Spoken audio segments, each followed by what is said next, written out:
एक बार फिर से नोट बंदी होने जा रही है। नोटबंदी मतलब इस तरह अब पिछली बार की तरह नहीं हो रहा है कि 8 बजे एक देश के लोकप्रिय नेता आकर इस बात की घोषणा कर रहे हैं।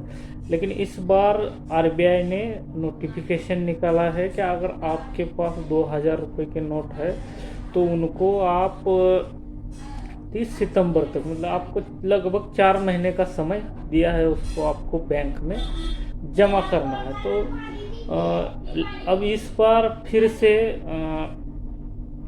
मीडिया ने चापलूसी चालू कर दी है। जब 1000 और 500 रुपये के नोट बंद करके 2000 का नोट लाया गया था, तो कुछ ऐसे जाहिल लोग जो पत्रकारिता में अपना ईमान बेच के काम कर रहे हैं, श्वेता सिंह जो आज तक में थी उस वक्त, वो हो या जो उस समय जी न्यूज़ में काम कर रहे थे सुधीर चौधरी, उन्होंने एक ऐसा प्रोपोगंडा चलाया कि इस 2000 के नोट में नैनो जीपीएस चिप लगा हुआ है, जो एक जगह इकट्ठा करने पर उसको आप अगर काले धन के तौर पर या छुपा कर रखते हैं तो इसका जानकारी इनकम टैक्स डिपार्टमेंट में जाएगी, उसका सैटेलाइट से कनेक्शन होगा। इस तरीके से लोगों को मतलब बरगलाया।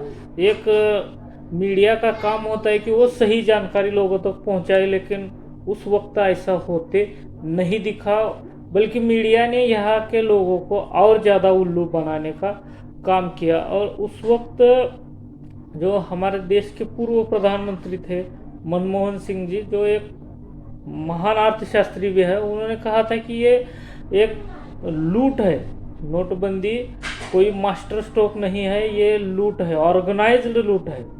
तो इस नोटबंदी के जरिए लोगों को लूटा जा रहा है, ऐसा उन्होंने कहा था। उस वक्त 108 से ज़्यादा लोगों की मौत हो गई थी लाइनों में खड़े होकर अपने ही पैसों के लिए। तो अब फिर एक बार मीडिया ने इसको मास्टर स्ट्रोक बताना शुरू कर दिया। तो जब आप नोट बंद करके नया नोट 2000 का लाओ तो भी मास्टर स्ट्रोक, और उसको अगर बंद करो तो भी मास्टर स्ट्रोक। तो एक नेता की चापलूसी में अगर आप अपना ईमान गिरवी रखेंगे तो इसी तरीके से होना है। तो इसीलिए डॉक्टर आम्बेडकर ने 25 नवंबर 1949 को जो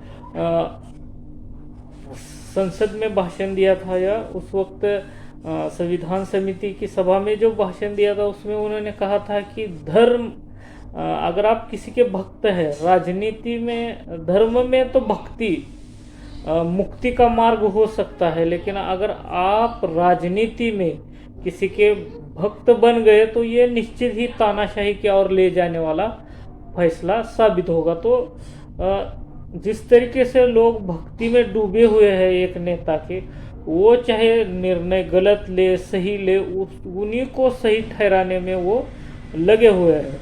इसको लेकर अरविंद केजरीवाल जो दिल्ली के मुख्यमंत्री हैं, उन्होंने कहा कि जब 2000 का नोट लाया तब इन्होंने कहा कि इससे भ्रष्टाचार पर लगाम लगेगी, अब बंद कर रहे हैं तब भी कहा जा रहा है कि इससे भ्रष्टाचार पर प्रहार होगा। तो उन्होंने कहा है कि इसीलिए मैं कहता हूँ कि देश का प्रधानमंत्री पढ़ा लिखा होना चाहिए। उन्हें कोई भी आकर कुछ भी बताकर उनसे कुछ कोई भी काम करवा सकता है। तो इसलिए जो देश के प्रधानमंत्री की जो पोस्ट है उस पर बैठा हुआ आदमी पढ़ा लिखा होना चाहिए। तो पूर्व क्रिकेटर कीर्ति आज़ाद जो टीएमसी के नेता है, उन्होंने भी श्वेता सिंह जैसे तलवे चाटने वाले, सरकार की जी हुजूरी करने वाले जो पत्रकार है, उनके ऊपर चुटकी लेते हुए कहा है कि जीपीएस चिप की अद्भुत शोध लगाने वाले श्वेता सिंह जी की आज इस 2000 रुपये का जो नोट विड्रॉल किया जा रहा है, इस पर क्या राय है। तो इस तरीके से पूरा मामला चल रहा है।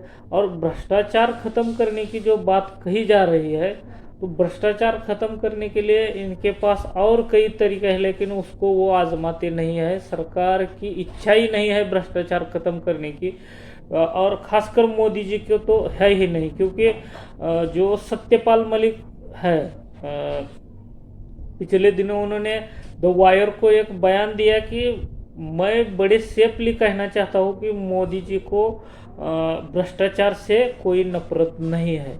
अगर उनकी पार्टी के लोग भ्रष्टाचार करते हैं तो वो उनके लिए भ्रष्टाचार नहीं है। इस तरीके से उन्होंने बयान दिया था जो जम्मू और कश्मीर के राज्यपाल हुआ करते थे। तो ये भ्रष्टाचार ख़त्म करने की बात, ये सिर्फ एक जुमला है, झुंझुना है, इससे ज़्यादा और कुछ नहीं। तो इस 2000 की नोट वापसी को लेकर आपकी क्या राय है? और इससे हो सकता है कि हमारे देश की जो करेंसी है उसके प्रति जो लोगों के मन में संदेह पैदा करने वाले डिसीजन ले रहे हैं। 7 साल के अंदर इसको विड्रॉ किया गया है 2000 के नोट को। तो इस पूरे मामले पर आपकी क्या राय है? इससे भारत की अर्थव्यवस्था पर जो पहले ही मोदी जी की नीतियों की वजह से बहुत ज़्यादा चरमरा गई है, उस पर क्या असर हो सकता है? कमेंट बॉक्स में ज़रूर कमेंट करें और वीडियो को लाइक, शेयर और चैनल को सब्सक्राइब करें। धन्यवाद।